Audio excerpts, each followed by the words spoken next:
চোরা পায়ে ধীরে ধীরে ভেতরে প্রবেশ করে সে। আবারও ডেকে ওঠে ভরাট ভেজা গলায়, আম্মা। আইরিন পূর্বের ন্যায় জবাবহীন, নির্বিকার।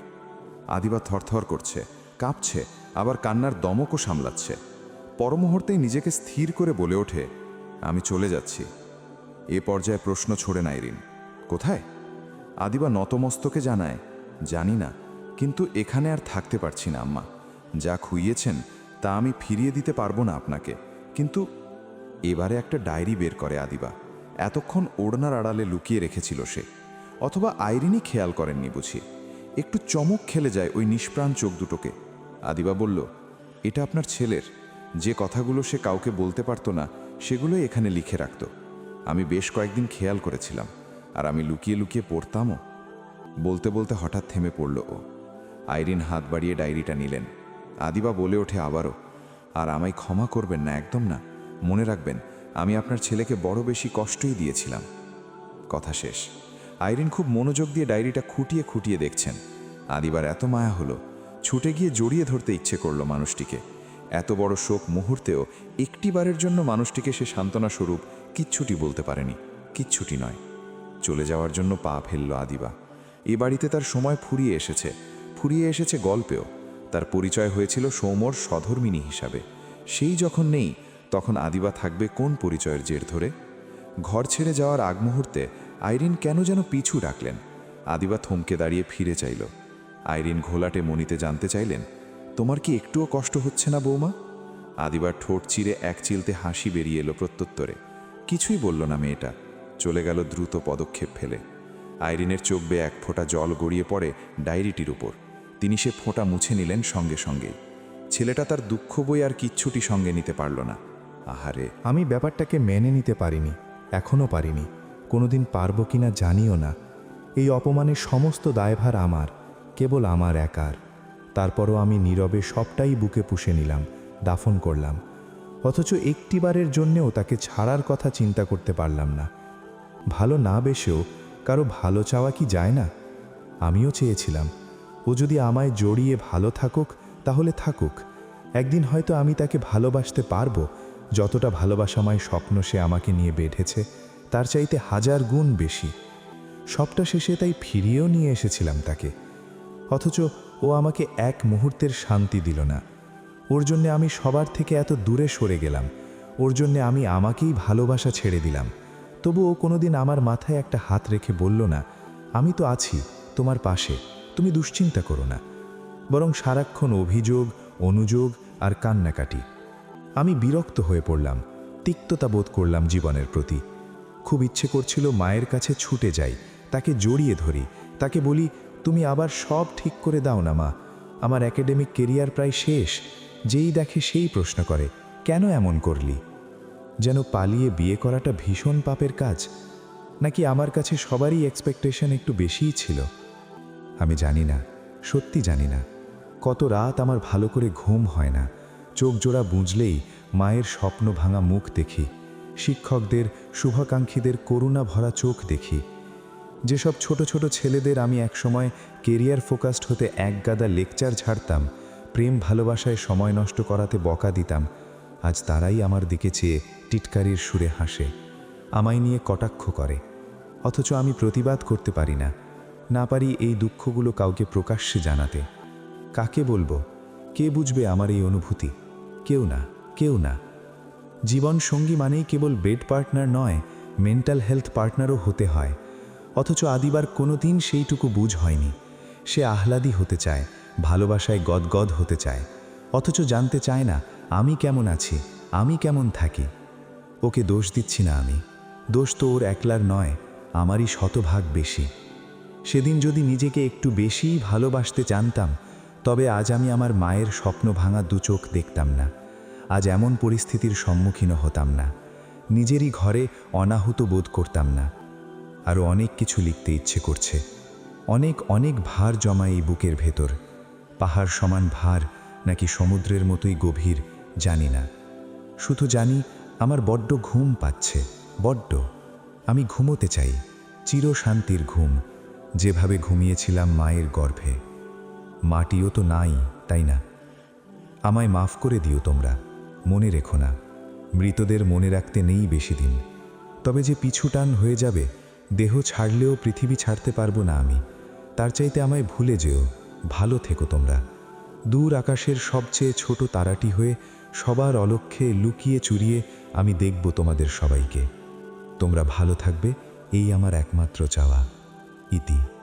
বুকে জড়িয়ে ডুকরে কেঁদে উঠলেন আইরিন। হৃদয়ের সবটুকু মমতা বের করে দিয়ে উদ্ভ্রান্তের ন্যায় আওড়ে চলেন, তোকে ছাড়া আমি কেমনে ভালো থাকবো বাবা, কেমনে ভালো থাকবো? আমি বোকা, আমি বুঝিনি আমার ছোট্ট সৌম্যটার বুকের ভেতর কত কি জমিয়ে রেখেছিল সে। বরং ভেবে গেছি তুই বুঝি পর হয়ে গেলি। বিয়ের পর সব ছেলেরাই পর হয়ে যায় যে, আমি তাই ভেবেছিলাম। কিন্তু তোর যে আমাকে দরকার, আমার কোল দরকার, আমি সত্যি বুঝিনি সৌম্য। ভদ্রমহিলা কেঁদে চলেন হাত পা ছড়িয়ে, বাচ্চাদের মতো হাউমাউ সুরে। তার চিল চিৎকারে ছুটে আসে বাড়ির বাকিরা, যে যেখানে ছিল সেখান থেকেই। তৃপ্তি, বিকেল, স্বস্তি, দীপ্র, লতা, মিশি, সবাই। তবে সবাই দরজা ধরেই দাঁড়ালো। কেউ ভেতরে এসে আইরিনকে সামলানোর বিন্দু মাত্র চেষ্টা করে না। এই কান্নাটার খুব প্রয়োজন আছে।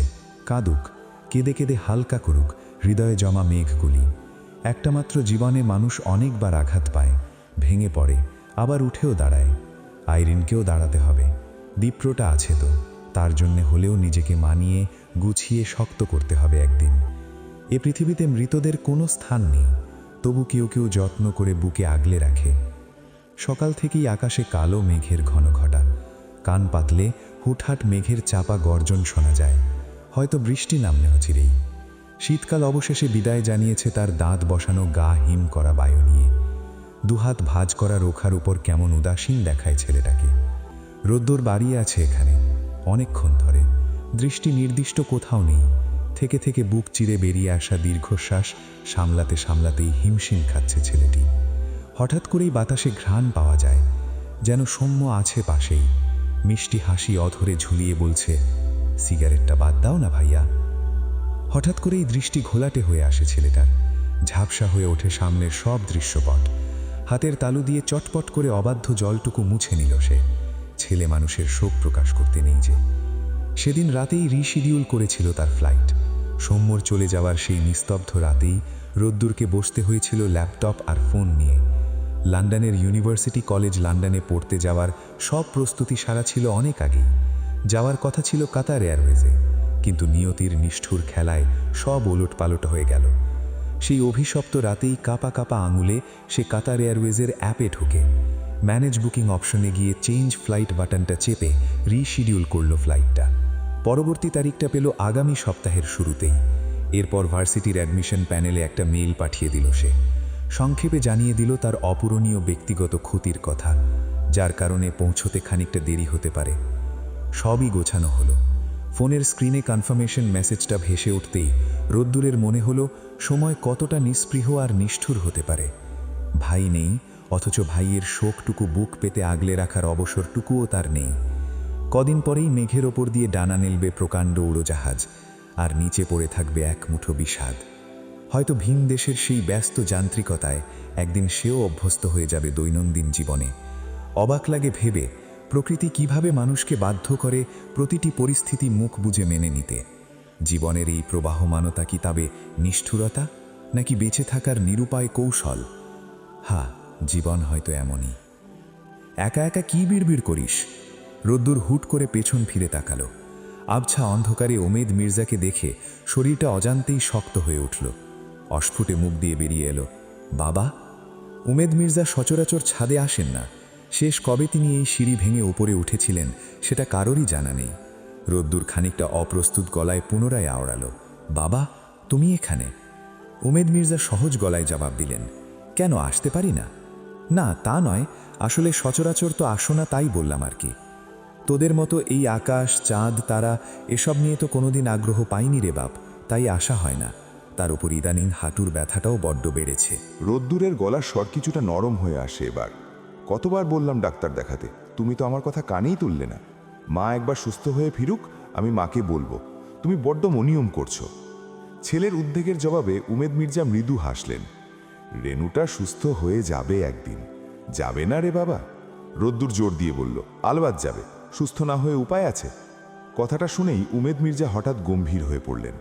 দুহাতের মুষ্টি শক্ত করে আকাশের অসীম শূন্যতায় নজর বুলিয়ে খুব ধীর স্বরে আওড়ালেন, কোথার থেকে কিভাবে যে কি হয়ে গেল? রেনুটা অসুস্থ হয়ে হাসপাতালে পড়ে আছে, সৌম্যটা এভাবে হুট করে চলে গেল। আইরিন তো প্রায় পাগল হওয়ার দশা। আমি একলা মানুষ কত দিক সামলাবো। ছোটটা তো বউ ছাড়া দুনিয়ায় আর কিছু বোঝে না। মেজোটাকে বললাম ফিরে আসতে, অনেক তো হলো, এবার এখানে এসে আমার পাশে দাঁড়ালে বুকটা একটু নির্ভয় হতো। রোদ্দুর কোনো কথা বলল না, শুধু নিঃশব্দে বাবার হাহাকারটুকু শুনতে লাগলো। কী বা বলার আছে তার? সে কি থেকে যেতে চাইবে? কিন্তু উমেদ মির্জা কোনোদিন তাকে এখানে আটকে রাখার অনুমতি দেবেন না। বাড়ির এত ওলটপালটের মাঝেও লোকটা বারবার রোদ্দুরকে জিজ্ঞেস করেছেন ফ্লাইটের নতুন তারিখ নিয়ে। তিনি যেন মরিয়া হয়ে ছেলেকে বাইরে পাঠাতে চান। ওদিকে মা শুয়ে আছেন হাসপাতালের বিছানায়। এই পরিস্থিতিতে রোদ্দুর যে জোর খাটিয়ে নিজের ইচ্ছার কথা বলবে সেই সাহসটুকুও পাচ্ছে না। মুখ বুজে থাকা ছাড়া এই মুহূর্তে আর কোনো উপায় তার নেই। ছেলের নীরবতা ভেঙে উমেদ মির্জা ওর দিকে তাকালেন। মুহূর্তেই গাম্ভীর্যের কলস ছেড়ে সহাস্য বদনে রোদ্দুরের পিঠ চাপড়ে দিয়ে বললেন, তুই কিচ্ছু চিন্তা করবি না, মন দিয়ে পড়াশোনা করবি, যা লাগে আমাকে বলবি, আমি সব পাঠাবো। আমি তোকে অনেক বড় হতে দেখতে চাই রোদ্দুর, অনেক বড়। আমার সব অপূর্ণ স্বপ্ন তুই পূরণ করবি। বাবার চোখের দিকে তাকিয়ে রোদ্দুর ছোট করে উত্তর করে, জি বাবা। পরমুহূর্তেই চুপ করে গেল। কিন্তু ওর খুব মন চাইছিল বিকেলের অমীমাংসিত কথাগুলো নিয়ে প্রশ্ন করতে, কিন্তু এই মুহূর্তের ভারী জড়তায় আর কুলালো না। সে আবার মুখ ফিরিয়ে আকাশের বুকে নিঃসীম আধারের দিকে তাকিয়ে রয়। পাশে দাঁড়িয়ে উমেদ মির্জাও তাকিয়ে আছেন দূর দিগন্তে। বাপ ছেলে দুজনেই নীরবতার অতল গহ্বরে হারিয়ে গেল। তারপর জানালার কপাটগুলো খোলা হয় না গত 3 দিন ধরে। বারান্দার দরজাও বন্ধ থাকে সবসময়। ঘরটা কেমন গুমোট হাওয়ায় বদ্ধ। নিঃশ্বাস টানলে যন্ত্রণা বাড়ে। তাই বিকেল আজ সব জানালা খুলে দিল। বারান্দার দরজা মেলে একটা ছোট কাপড় ভিজিয়ে আনলো বাথরুম থেকে। বারান্দার রেলিংটা মুছবে, অনেক ধুলো ময়লা পড়ে গেছে ইতিমধ্যেই। আপন মনে এসব নিয়েই ব্যস্ত ছিল মেয়েটা। ঠিক তখনই গুটি গুটি কেউ একজন এসে দাঁড়ালো। বিকেল ভ্রুম কুচকে মুখ ফিরিয়ে দেখে তৃপ্তি। চেহারাটা বড্ড নিষ্প্রাণ দেখাচ্ছে। বিকেল ঘাড় ঘুরিয়ে নিল। নিজের কাজে পূর্বের ন্যায় মনোযোগ দিতে দিতে শুধল, কিছু বলবি? তৃপ্তি ঘাড় বাঁকা করে হালকা নোয়ায়, মৃদু স্বরে জিজ্ঞেস করে, খেতে যাবি না? খিদে লাগলে খেয়ে নিব। কাটকাট জবাবে এখানেই বাক্যের সমাপ্তি ঘটালো বিকেল। তৃপ্তি তবু দাঁড়িয়ে রইল, উসখুস করছে। সেদিনের ঘটনাটা এখনও চোখের সামনে স্বচ্ছ, ভাসমান। সৌম্যর মৃত্যুর পরের দিন দাফন শেষে পুরো বাড়ি যখন নিস্তব্ধ নিগুড়ো হয়ে রইল, ঠিক তখনই তৃপ্তি আর বিকেলের কথা কাটাকাটি হয়। বিষয় সামান্য এবং বিকেলের ব্যক্তিগত, তবু কেন যেন বেশি অধিকারবোধ দেখিয়ে ফেলেছিল তৃপ্তি। ওই রাতে তারা কোথায় ছিল, কি হয়েছিল তাই জানতে বারবার প্রশ্ন করায় মেয়েটা বড্ড চেটে যায়। একসময় রেগেমেগে বলে ওঠে, আমার পার্সোনাল লাইফ নিয়ে তোর এত ইন্টারেস্ট কিসের? তৃপ্তি হতবাক স্বরে বলেছিল, তোর আমার হলো কবে থেকে রে? আমরা তো সবসময় এক হয়েই ছিলাম। তাই বলে আমার ব্যক্তিগত কোনো লাইফ থাকতে পারবে না? বিয়ে হলে জামাই হলে কি তোর সঙ্গে জামাইও শেয়ার করব আমি? বিকেল, এই যে একটু কিছু হলেই বিকেল বিকেল করিস, এমন ভাব যেন সব আমার দোষ, তোর কোনো গাফিলতিই নেই। মেজাজটা ধরেই ছিল বিকেলের আসলে। তার আগের দিনে তো ওই রাক্ষস ব্যাটার সাথে এক চোটপাট হয়েছিল। সেই ঝাড়টা সে তুলল তৃপ্তির ওপরে। তৃপ্তিও রেগেমেগে শেষে কয়েক কথা শুনিয়ে দেওয়ায় মোটামুটি ভালো রকমের ক্যাচাল হয়েছিল পরে। তারপর থেকেই দুজন দুজনের মুখ দেখেনি, সামনে পড়লেও এড়িয়ে গেছে চুপচাপ। পরবর্তীতে তৃপ্তির রাগ নামলেও বিকেলের নেমেছে কিনা সন্দেহ। রোদ্দুর নিজ থেকে আর একবারও আসেনি আগ বাড়িয়ে কথা বলতে। বিকেলও যায়নি। এদিকে ফোনটা গায়েব। এমন অবস্থা বাড়ির, কাউকে যে জিজ্ঞেস করবে, কোমরে রশি বেঁধে যে নামবে, তাও পারছে না ঠিকঠাকভাবে। সব দিক মিলিয়ে জগা খিচুড়ি অবস্থা মেজাজের। যে পরিমাণ অধৈর্য মেয়েটা, তাতে যে এখনও সবুরে রয়েছে তাই তো অনেক। তৃপ্তির ইতস্তত ভঙ্গি বিকেল না দেখেও বোঝে স্পষ্ট। একটা মৃদু শ্বাস ফেলে সে হাতের কাজ থামালো। ফিরে চাইল মেয়েটার মুখোমুখি। ভ্রুয়ের মাঝখানে ভাঁজ রেখে প্রশ্ন করে, কিছু বলবি আর? সরি বলতে বলতেই এগিয়ে আসে মেয়েটা। মুখ নিচু করে বুকে জড়িয়ে ধরে বিকেলকে। বিকেল স্তম্ভিত হয়। পরমুহূর্তেই মৃদু হাসল, তবে জড়িয়ে ধরল না। গলায় মেকি অভিমান জমিয়ে বলল, কি সরি? আর এভাবে ধরেছিস কেন? ছাড়। না। তৃপ্তি আরও শক্ত করে ধরল ওকে। একদম ছাড়ব না। সরি সরি সরি, মাথাটা ঠিক ছিল না রে, বিশ্বাস কর। বাদ দে, আমার ব্যক্তিগত কোনো লাইফ থাকতে পারবে না, মেনে নিয়েছি। এখনও রাগে বলছি সেসব। আমি আসলে বুঝিনি, খুব টেনশনে ছিলাম জানিস। রাতভর বাড়িতে কেউ ঘুমায়নি, দফায় দফায় মিটিং। ভাবছিলাম কি যে হয়। আমি তোকে কতবার ফোন দিয়েছি, তোর ফোনও অফ বলছিল। ফোনটা হারিয়ে গেছে আমার। বলিস কি? কিভাবে? তৃপ্তি মুখ তুলে তাকালো। বিকেল বলল, জানি না, ঘরেই ছিল, আসার পর পাইনি। নাকি তুই সাথে করে নিয়ে গেছিস বাট ভুলে গেছিস, এখন বাইরে কোথাও রেখে আসছিস মনের ভুলে? ঠোঁট কামড়ালো বিকেল। এভাবে ভেবে দেখেনি সে। হতেও পারে ওই সময় অনেক উত্তেজিত ছিল তার মস্তিষ্ক। কি থেকে কি হয়েছে স্পষ্ট কোনো ধারণাও নেই। তাছাড়া ঘরে থাকলে নেবে কে? আগে তো এমন কোনো দিন হয়নি। তৃপ্তির কথাই নিজের ভাবনা থেকে বেরিয়ে এসে পুনরায় ঘাড় নাড়ল সে। বলল, মেবি। আচ্ছা, সরি অ্যাকসেপ্ট করছিস তো? না, বলেই হেসে দিল বিকেল। হাসল তৃপ্তিও। মনটা হালকা হয়ে গেছে এবার। পুনরায় জড়িয়ে ধরল ওকে। বিকেল এবার ফেরালো না, নিজেও হাত বাড়িয়ে দিল দুটো। ভালো লাগছে না বিকেল, কিচ্ছু ভালো লাগছে না রে। সৌম্য ভাইয়া এভাবে। ডুকরে উঠে তৃপ্তি। বিকেল বলল, কাঁদিস না, মনে করিস না প্লিজ। আমার নিজেরই মাথার ঠিক নেই, তার ভেতর এসব। আদিবা চলে গেছে। কোথায়? জানি না, আমি দেখিনি। দীপ্র বলল, শুনলাম। ওকে যেতে দেওয়া একদম ঠিক হয়নি, ধরে পুলিশে দেওয়ার দরকার ছিল। ওই মেয়েটার জন্যে আজকে আমার ভাই। বিকেল চুপ করে গেল। রাগে দাঁত কিড়মির করল দু একবার। তারপর প্রায় অনেকক্ষণ চুপ রইল দুজনেই। একসময় পাশাপাশি বসল ওরা। বারান্দার শীতল মেঝেতে শরীর ঠেকতেই দুজনেই কেমন যেন কেঁপে ওঠে অকস্মাৎ। আবার সামলে নিয়ে নীরব হয়ে পড়ে। বিকেল হাঁটুতে মুখ গুজে রেখেছে, দৃষ্টি জানালার বাইরে। তৃপ্তি অনেকক্ষণ পর নীরবতা ভেঙে বলে ওঠে, রোদ ভাইয়ার ফ্লাইট আগামীকাল নাকি? বিকেল জবাবে জানায়, জানি না। তোদের আবার কি হলো? আমি দেখলাম একবারও তোকে সান্ত্বনাও দিতে আসেনি ভাইয়া। বিকেল চুপ করে রইল। কিরে বল। বিকেল চোখ তুলে ওর দিকে তাকাতেই কিছু একটা মনে পড়ে যাওয়ার ভঙ্গিমা করে বলে উঠল তৃপ্তি, উপস, সরি, মনে ছিল না। You have a personal life, it's okay, আমি জানতে চাই না। বিকেল চোখ পকায়, ট্রোল করছিস? একদম না। পুনরায় হাঁটুতে মুখ গুজে মেয়েটা। কি যে হয়েছে আমি নিজেও জানি না, ভালো লাগছে না কিচ্ছু, জাস্ট এইটুকু জানি উনি চলে যাচ্ছেন, অথচ আমি বুঝতে পারছি না কি নিয়ে আপসেট হব আমি। ওনার চলে যাওয়া নিয়ে, নাকি ভাইকে হারানোর শোক সামলাবো, নাকি ওনাকে যে আর কোনোদিন দেখতে পারবো না সেই শোক। বলতে বলতে চোখ ভিজে আসে মেয়েটার। তৃপ্তি মৃদু ধাক্কা দিয়ে বলে, এটা কেমন কথা? কোনোদিন দেখতে পারবি না, এটা কেমন ধরনের কথা বলিস? বিকেল চোখ মুছে নেয়। মন বলল রে। মন সবসময় সঠিক বলে না, হয়তো বলে, আমরাই মানতে চাই না। বিকেলের ঠোঁটের কোণে এক চিলতে হাসির রেখা। তৃপ্তি অযথাই একটু হাসল, তারপর বিকেলের পিঠে আলতো করে হাত বুলিয়ে দিয়ে শুধালো, তুই কত বড় হয়ে গেছিস রে হুট করে? বিকেল চোখ পাকায় তা শুনে। দুষ্টুমি ভরা গলায় প্রতিবাদ জানিয়ে বলে, ধুর না, এখনো মোটে 12 আমার। তৃপ্তি টিপ্পনি কেটে বলে, হুম, একদম দুধের শিশু আপনি, যান ফিটার খান গে। হ্যাঁ খাই তো, বিকেলের চটপট উত্তর। তবে ফিটারে কোল্ড কফি থাকে, দুধ না। I hate milk. বলেই নাক মুখ কুচকানোর এক অদ্ভুত ভান করল মেয়েটা। সেই দেখে দুজনেই পাল্লা দিয়ে হেসে উঠল। হাসির রোল থামলে তৃপ্তি খানিকটা সিরিয়াস হয়ে জানতে চাইল, তারপর প্ল্যান কি তোর? বিকেলের হাসিও এবার থিতু হলো। চোখের কোণে অজান্তেই এক বিন্দু জল এসে জমেছে। সেটা সন্তর্পণে মুছে নিয়ে অবুঝের মতো প্রশ্ন ছুড়ল, কিসের প্ল্যান? রোদ ভাইয়া চলে গেলে তারপর? উত্তর দিতে গিয়ে মেয়েটা ভাবুক হয়ে ওঠে ভীষণ। মন দিয়ে পড়াশুনো করব, চাকরি বাকরি হয়তো আমাকে দিয়ে হবে না, তবে করতে তো হবেই। আমার তো আর কোনো স্ট্রং সাপোর্ট নেই, থাকলে একটা বিজনেস করতাম। জানিস, নিজের কিছু একটা হবে, এই ভাবনাটাই আমাকে খুব আনন্দ দেয়। তৃপ্তি কিছুক্ষণ চুপ থেকে শুধালো, চাচার কাছে চাইলে দেবেন না? জবাবে একটু ম্লান হাসল বিকেল। কি জানি, তার তো এখন রঙিন দিন কাটছে। আমার সৎমাকে দেখেছিস, কি কড়া রে বাবা, আমার তো রীতিমতো হিংসে হচ্ছিল। দূর, কি যাতা বকছিস? তৃপ্তি শতগতি করে। আরে সত্যি, বিকেল জোর দিয়ে বলে। তিনি কিন্তু দারুণ পশ মহিলা। কোথায় আমরা একটু টিপটপ হয়ে থাকবো, তা না হুট করে কেউ আমাদের দেখলে ভাববে এ বাড়িতে কামলা দিয়ে খাই। তৃপ্তি হেসেই কুটিপাটি বলল, কথা কিন্তু মন্দ বলিসনি। পর মুহূর্তেই তৃপ্তির কণ্ঠস্বর ভারী হয়ে আসে। ধীরলয় ডেকে উঠল, বিকেল? সংক্ষিপ্ত জবাব মেয়েটার। তৃপ্তি আচমকায় বিকেলকে জাপটে জড়িয়ে ধরে। ধরা গলায় বলে, সবসময় এমন হাসি খুশি থাকিস প্লিজ। তোর মুখে আধারের মেঘ একদম মানায় না রে।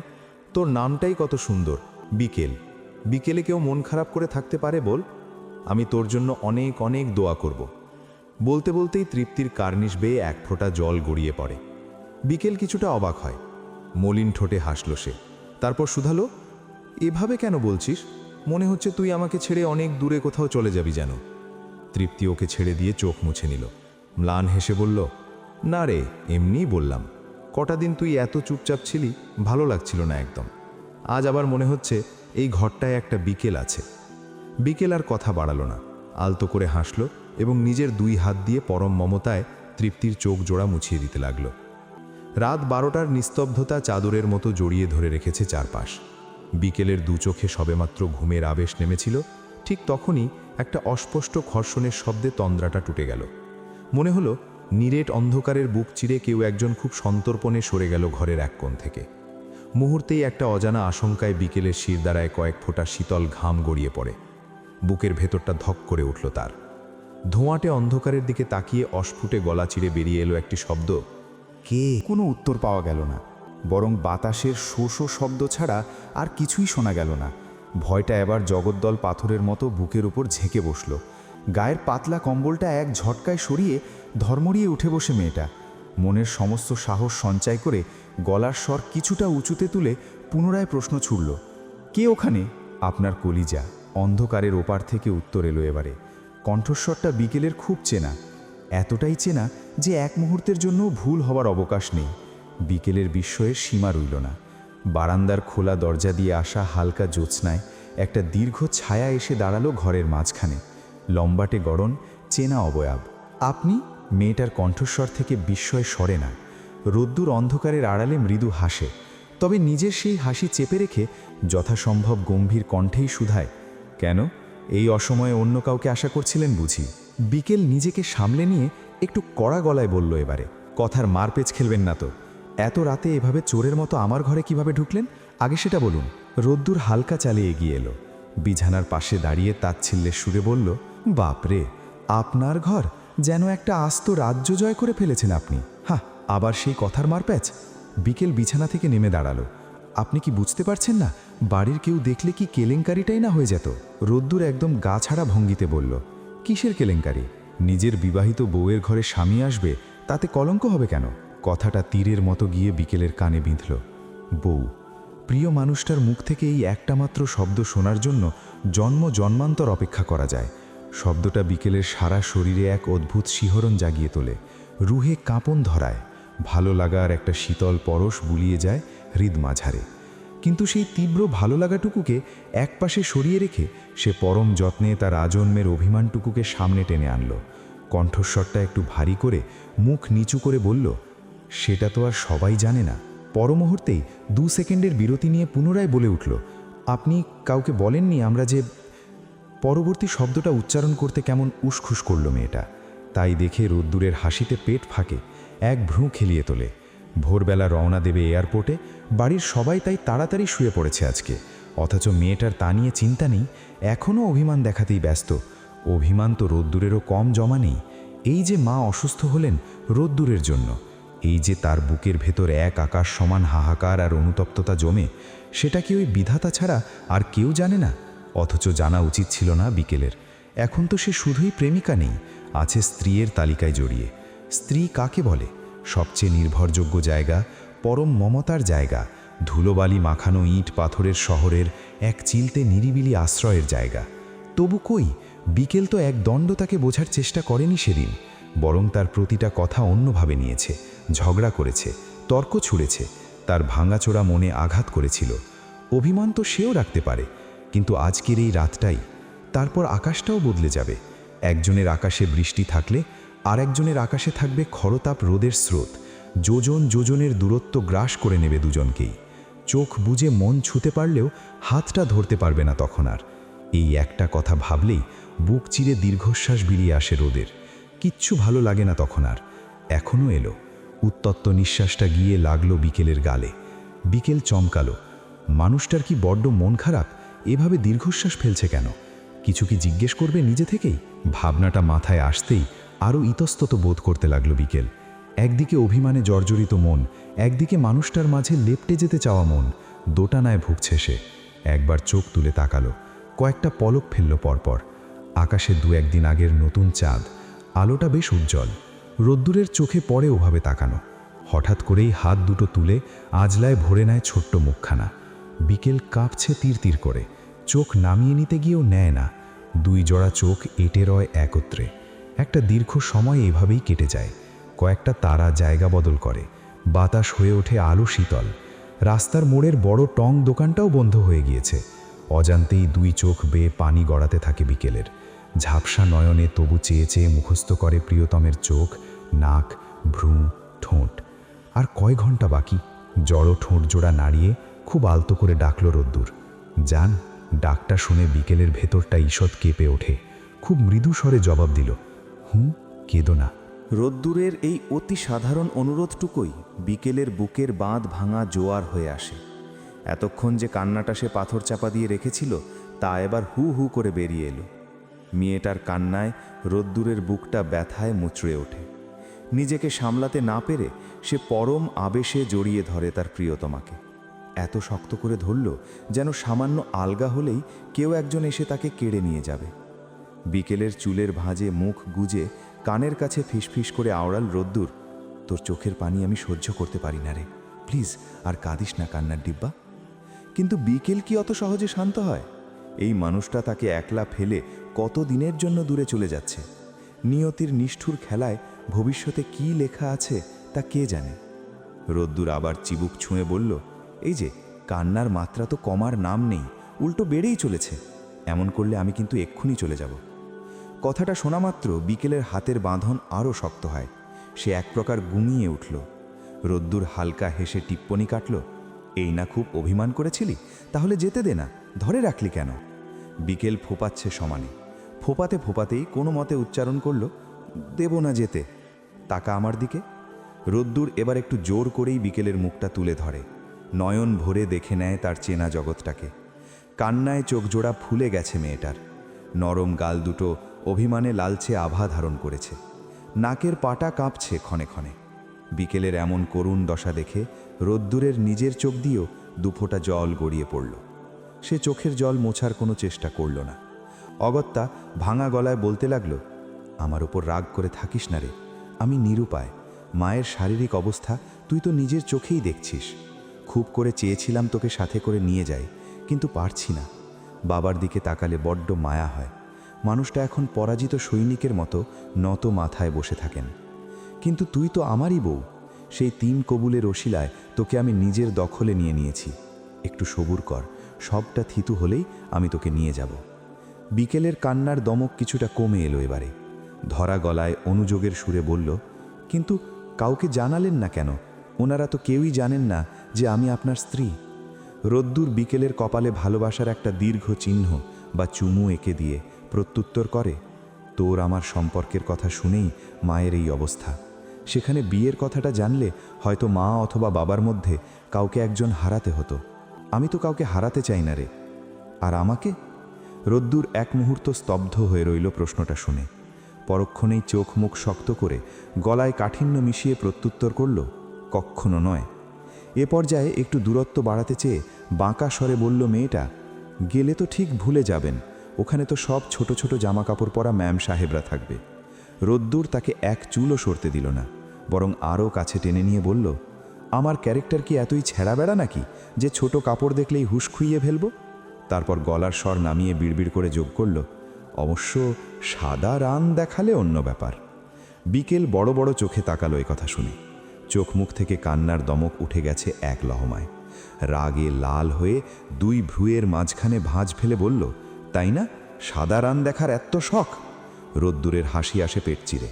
বহু কষ্টে সেটাকে চেপে চুপে বলার চেষ্টা করে, তো বউ তো দেখায় না, পুরুষ মানুষ আফটার অল, একটা ফ্যান্টাসি থাকতেই পারে। বিকেলকে ছেড়ে বিছানার উপর বসলো এবারে। 2 হাত পেছনে নিয়ে আইয়াস করে আড়মোড়া ভাঙে। তারপর বলে আবারও, ঘরে খাবার না পেলে বেড়াল তো বাইরে মুখ দেবেই, পেট নিয়ে আসছি, না খেয়ে থাকার জন্য নাকি? বিকেলের এত মেজাজ খারাপ হলো। দুষ্টুমি ছলে বলুক কিংবা সিরিয়াস ভঙ্গিতে বলবে কেন, এগুলা কোন ধরনের জোক? তপ্ত মেজাজেই বিকেল বলল, এমন বেড়াল আমি রাখবো কেন, গলায় টিপ দিয়ে মেরে ফেলবো না। অবলা জীব মেরে হত্যার দায় মাথায় নেবে? তার চাই দেখিয়ে দিলেই ল্যাটা চুকে বুকে যায়। কি? সাদা রান বা চোখটা বিশ্রী ইঙ্গিতে টিপল রোদ্দুর। এতক্ষণে আসল ঘটনা বুঝতে পারে বিকেল। কেঁপে ওঠে সে, শিহরণ বয়ে যায় রগে রগে। ছিটকে একটুখানি দূরে সরে দাঁড়াতেই রোদ্দুর উঠে দাঁড়ায়। দেখাবি না তো? ওকে, আমি তবে চললাম। এটা অন্যায়। কিসের অন্যায়? আপনি ব্ল্যাকমেল করছেন। করলে করলাম, কিন্তু সিরিয়াসলি বলছি কিন্তু। না দেখালে চলে যাবেন? আলবাত চলে যান তবে। বলেই ঠোঁট কামড়ে মেয়েটা চোখ ফিরিয়ে নেয়। রোদ্দুর এগিয়ে আসে। চলে যাব? সংক্ষেপে ঘাড় নাড়েও। 3 সত্যি? এবার জবাব না দিয়ে কেবল মুখ ফিরিয়ে রাখে সে। রোদ্দুর আরও কাছাকাছি এগিয়ে আসে, চিবুকটা তুলে ধরে জানতে চায়, কি হলো বল? চলে যাব আমি এভাবেই? কিছু দিবি না? একটি প্রশ্নের উত্তরও মেয়েটা দিতে পারে না। চোখ বন্ধ করে রাখে, যেন নিথর নির্জীব প্রাণ তার। রোদ্দুর অপেক্ষা করে না, ঠোঁট জোড়া ডুবিয়ে দেয় মুহূর্তেই। ছলকে ওঠে প্রিয়তমার বুকের রক্ত, পর মুহূর্তেই হিম হয়ে স্থির হয়ে যায়। একবার নড়ে, তাতেই ঠোঁট সরিয়ে ফিসফিস করে ছেলেটা, প্লিজ যান, আই নিড ইউ। বিকেলের সমস্ত অভিমান আর প্রতিবাদের ভাষা মুহূর্তেই যেন কর্পূরের মতো উড়ে গেল। রোদ্দুরের অমোঘ টানে সে আর নিজেকে ধরে রাখতে পারল না। এক অদ্ভুত সমর্পণ গ্রাস করল তাকে। কোনো দ্বিধা নেই, কোনো জড়তা নেই। মেয়েটা নিজেকে সঁপে দিল নিঃস্বার্থভাবে, ঠিক যেভাবে এক রাস ভক্তি নিয়ে দেবীমূর্তির চরণযুগলে পরম মমতায় ফুল অর্পণ করা হয়। বিকেলের আত্মসমর্পণটুকুও ছিল ঠিক ততটাই শাশ্বত আর পবিত্র। ভোরের আলো ফোটার আগেই বাড়ির আঙিনায় ব্যস্ততা শুরু হয়ে গেল। গোষ্ঠীর অর্ধেক মানুষই আজ ঘর ছেড়ে বেরিয়ে পড়েছে। বাড়ির বড় ছেলের বিদেশ যাত্রা বলে কথা, আয়োজন তো একটু হবে। বাড়ির ছোট্ট স্বস্তিও বাদ গেল না, শুধু দীপ্র রয়ে গেল আইরিনের কাছে। অসুস্থ আর ভেঙে পড়া মানুষটাকে এই অবস্থায় একা ফেলে যাওয়া যায় না। অথচ এই পুরো শোরগোলের মাঝে বিকেলের কথা কেউ একবারও ভাবল না। মেয়েটা কোনো ভিড়ে মিশল না, বরং বারান্দার এক কোণে অন্ধকারের আড়ালে একা দাঁড়িয়ে রইল। গাড়ি ছাড়ার ঠিক আগ মুহূর্তে রোদ্দুর একবার চোখ তুলে তাকালো। সেই এক পলকের চাওয়ায় হাজারো না বলা কথা বিনিময় হয়ে গেল। তারপর হাত নেড়ে বিদায় জানিয়ে গাড়িটা হুশ করে বেরিয়ে গেল চোখের পলকে। পেছনে ধুলো উড়িয়ে রয়ে গেল একটা মূর্ছে যাওয়া ফুল। গাড়ির পিছনের সিটে হেলান দিয়ে পকেটে হাত রাখল রোদ্দুর। ভেতরে সবাই কথা বলছে, কেউ কেউ শেষ মুহূর্তের উপদেশ দিচ্ছে বিদেশে গিয়ে কি করতে হবে না হবে। রোদ্দুর ওসবে কান দিল না, তার সমস্ত মনোযোগ এখন হাতের মুঠোয় থাকা ছোট্ট কাগজটার উপর। যাওয়ার ঠিক আগে বিকেল পরম যত্নে তার হাতের তালুতে এটা গুজে দিয়েছিল। এলোমেলো হাতে গুটি গুটি অক্ষরে তাতে লেখা, আমার রাত জাগা তারা, তোমার আকাশ ছোঁয়া বাড়ি, আমি পাই না ছুতে তোমায়, আমার একলা লাগে ভারী। পড়তে পড়তে রোদ্দুরের বুক চিরে একটা দীর্ঘশ্বাস বেরিয়ে পড়ে। তপ্ত নিঃশ্বাসটা পরম মমতায় ছুঁয়ে যায় প্রতিটি অক্ষরকে। ওয়াফিটা অনেকক্ষণ হয় কাঁদছে খুন খুন করে। পেটে হাত চেপে উবু হয়ে আছে বিছানায়। পাশেই দিশা ড্রেসিং টেবিলের সামনে দাঁড়িয়ে অনেকক্ষণ যাবৎ চেষ্টা করছে চুলগুলো উঁচু করে একটা পনিটেল বাঁধার। আজ কেন যেন হচ্ছে না। অতিরিক্ত সিল্কের কারণে বারবার খুলে পড়ে যাচ্ছে। বিরক্ত বোধ করছে দিশা। সিদ্ধান্ত নিতে পারছে না কোন হেয়ারস্টাইল করবে তাহলে। শাড়ির বদলে একটা লম্বা ফ্রক জড়িয়েছে গায়ে, গলায় ঝুলিয়েছে শিফনের স্কার্ফ। এর সঙ্গে পনিটেলটাই দারুণ লাগতো। ওসমান ভেতরে ঢুকলেন। ভদ্রলোকের চোখে মুখে এক রাজ্যের গাম্ভীর্যতা। আয়না দিয়ে দিশার সঙ্গে চোখাচোখি হলো। দিশা চোখ সরিয়ে নিজের কার্যসাধনে লেগে গেল আবারও। ওসমান মির্জা নিরুত্তাপ হয়ে ছেলের পাশে বসলেন। বললেন, কি হয়েছে আমার বাবাটার? কাঁদছে কেন সে? ওয়াফি ছোট্ট মুখখানা তুলে ধরে বলল, মা মেরেছে। কণ্ঠস্বর চাপা, যেন দিশার কানে না যায়। তবে দিশা ঠিক ঠিক শুনতে পেল। সঙ্গে সঙ্গে দাঁত খিঁচিয়ে প্রত্যুত্তর ছুড়ে দিল সে, মারব না তো কি করব? এত যন্ত্রণা করিস, দেখছিস আমি ব্যস্ত। তার ভেতর বারবার এসে ওড়না ধরে টানাটানি করছিল তোমার ছেলে। তাতে তুমি গায়ে হাত তুলবে দিশা? বাচ্চা মানুষ, মায়ের কাছেই তো শত আবদার খাটাবে। সব সময় এসব ভালো লাগে না। আর তুমি এমনভাবে বলছো যেন বিরাট বড় অন্যায় করে ফেলেছি। মা হিসেবে 2-4টে চড় দিতেই পারি। অন্যায়ভাবে দিতে পারো না। দিশা হাত থেকে চিরুনিটা প্রায় ছুঁড়ে রাখল ড্রেসিং টেবিলের ওপর। ওসমান মির্জার দিকে ফিরে ফুঁসে ওঠা গলায় জানতে চাইল, আমি অন্যায় করেছি? আমি? ওসমান মির্জা বেশ কতক্ষণ স্ত্রীর চোখের দিকে তাকিয়ে রইলেন। এই দিশাকে তিনি চিনতে পারছেন না। বরাবরই শান্ত, নম্র, ভদ্রভাবে থাকা মেয়েটা আজ হঠাৎ এমন আচরণ করছে। বাড়িতে এত ঝামেলা চলছে, সবার ঘরে অশান্তি, অথচ তার ভেতর দিয়েও দিশার কোনো ভাবান্তর নেই। বরং তার আড্ডা বেড়েছে কয়েক গুণ। সকাল বিকেল যখন যেভাবে পারছে বেরিয়ে যাচ্ছে, ফিরছে লেট করে। ছেলেটার কথাও একবার ভাবছে না। ওসমান মির্জা সব বাদ দিয়ে ছেলে পালতে বসে গেলে সংসার চলবে কি করে? তার ওপর আইরিনটার এত বড় শোকেও দিশাকে সামান্য সৌজন্যতাটুকু করতে দেখেননি তিনি। লজ্জাজনক কথা, মানুষ শত্রুপক্ষের শোকেও মাতম মানায়, সেখানে আইরিন তো ওসমানের আপন ছোট বোন। ড্যাব ড্যাব চোখে তাকিয়ে থাকতে দেখে দিশার দুই ভ্রুয়ের মাঝখানে ভাঁজ পড়ল। নাক মুখ কুচকে শুধালো, এভাবে কি দেখছো? হ্যাঁ? ওসমান মির্জা উত্তরে একটা দীর্ঘশ্বাস ফেলে বললেন, তোমার কি হয়েছে দিশা? তুমি তো এমন ছিলে না। অপ্রস্তুত হলো এ কথা শুনে, মুখ ঘুরিয়ে আয়নার দিকে তাকালো আবারও। আমটা স্বরে শুধালো, কি যাতা বলছো ওসু? আমার আবার কি হবে? ওসমান মির্জা উঠে দাঁড়ালেন, দিশাকে জোর করেই নিজের দিকে ফিরিয়ে বললেন, অস্বীকার করো না, তোমায় আমি এমন দেখিনি। এত টক্সিক, অধৈর্য। ওয়াফি তোমার সন্তান, তুমি জন্ম দিয়েছ। তাছাড়া এখানে আসার পর আমার ভাই বোন কারো পরিবারকেই তুমি অ্যাকসেপ্ট করতে পারোনি। কেন দিশা? তুমি তো জানতে আমি জয়েন্ট পরিবারের লোক। আমার সংসার করতে হলে সবাইকে মেনে গুছিয়ে তারপর চলা লাগবে। অ্যাকসেপ্ট না করতে পারার কি আছে? সবার সাথেই তো কথাবার্তা বলি। এখন কি তাদের ঘরের কাজ গিয়েও আমি করে দিয়ে আসব? আমি কি সেটা বলছি তোমাকে? নিজের ঘরের কাজ যেখানে ঠিক করে করো না, সেখানে অন্যদেরটা করবে এটা বলাও তো বোকামি। আইরিনটা পাগল প্রায়, বড় ভাবি অসুস্থ হয়ে বিছানায়, এই কদিনের জন্য বাইরের লোক এসে রেধে দিয়ে যায়। তবু তুমি পারতে না আগলে ধরতে প্রতিটা সংসারের হাল? ওসু, আমি এসব করব? এসব এমনভাবে বলছো যেন সংসার করাটা ভীষণ ছোট লোকই কিছু। মিনিং রং বের করো না। আমি মোটেও সেটা বলিনি ওসু, বাট আমার অ্যাম্বিশন অন্য কিছু, চুলা ঠেলা নয়। ওসমান মির্জা নিজেকে সামলে নিয়ে বললেন, আমি তোমাকে সংসারী মনে করেছিলাম। দিশা পুনরায় আয়নার দিকে মুখ করে পিঠ দিল। আমার ভুল, আমি জীবনে কিছু করতে চাই। কি করতে চাও দিশা? সেটা তোমার না জানলেও চলবে, বাট আমার নিজের কিছু থাকুক এটা চাই। আর ওসমান, লিসেন, আমার লাইফস্টাইল আমি আরও ল্যাভিশিং করতে চাই। আমার ফ্রেন্ডরা কিভাবে থাকে দেখো না। তোমার তো রিগ্রেট হওয়া উচিত, তুমি আমায় সেভাবে রাখতে ব্যর্থ। ওসমান মির্জা কিছুই বলতে পারলেন না প্রত্যুত্তরে, হা হয়ে তাকিয়ে রইলেন কেবল। দিশা চুল খোলাই রাখল শেষমেশ, ব্যাগটা কোনো মতে কাঁধে ঝুলিয়ে বেরিয়ে যাওয়ার জন্য পা বাড়ালো। ওসমান পিছু দেখে বলে উঠলেন, এখন কোথায় যাচ্ছ দিশা? সন্ধ্যা হবে। দিশা সে কথার উত্তর না দিয়ে শুধু জানালো, ফিরতে দেরি হবে, খেয়ে ফিরব, কারো অপেক্ষা করার প্রয়োজন নেই। তারপর বেরিয়ে পড়ল দ্রুত পদক্ষেপে। ওয়াফিটা বিছানায় খেলছে এখন, কান্না ভুলেছে ছেলেটার। হাতের কাছে থাকা কাগজ দিয়ে বানানোর চেষ্টা করছে কিছু একটা। ওসমান মির্জা তার পাশে ক্লান্তভাবে বসলেন। বুকটার ভেতর কেমন যেন করছে তার, হাহাকার নাকি অপরাধবোধ বুঝতে পারছেন না ঠিক। এই শেষ বয়সেও কি জীবনের একটা ভুল সিদ্ধান্ত নিয়েছেন তিনি? কে জানে। বাসা বের হয়েই একটা হাফ ছাড়ে দিশা। কপালটা ঘেমে উঠেছে তার। ব্যাগ থেকে টিস্যু বের করে মুছে নেয় সেটুকু। পুনরায় ফোনের স্ক্রিনে নিজের মুখটা দেখে নেয়, সব কিছু ঠিকঠাক আছে কিনা। চোখের কাজল টানা নেই। এই ওসমানের জন্য আজ ঠিক করে রেডি হওয়াও হলো না। ধুর, মেজাজটা এত বিরক্ত লাগছে। অথচ আজ ওর দেখা করার কথা শেখ ইকবালের সঙ্গে। শেখ প্রপার্টিজের মালিকের ছেলে, বয়সটা 40-এর কোঠায় তার। হ্যাপি ফ্যামিলি ম্যান, তারপরও বন্ধুবান্ধবী 2-4টে কম নয়। জুনির মাধ্যমে এই লোকের সঙ্গে পরিচয় হয়েছিল গত 2 দিন আগের পার্টিতে। লোকটা সেঁধেই দিশার ফোন নাম্বার টুকেছে।